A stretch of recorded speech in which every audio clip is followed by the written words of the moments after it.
Kad tu nopērci Volvo, tu iegādājies zeķus un sandeles, tu sāc audzēt ūsas, un tev ir unītis Volvo.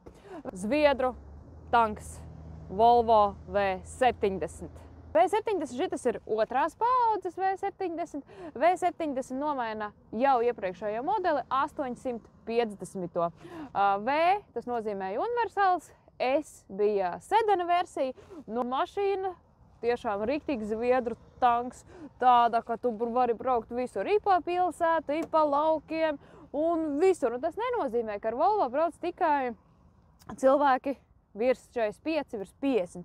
Ar Volvo arī brauc jauni cilvēki, varbūt. Un ja tu gribi izcelties no visiem tiem bembistiem, nu nopērc Volvo. Man labāk patīk pirmās paaudzes V70. Viņš šāds bišķi vēl tāds kantaināks izskatās. Ziemas damps, nekur tu sniegā nepaliksi, uz ledus arī ne, izbrauksi visu, jo ar Volvo var izbraukt visu. Tā kā, ja tu gribi redzēt, kādas foršas mašīnas ir pieejamas Rīgas autoplečos, piesako Motorfai. Kur meklēt braucamu? Motorfai LV.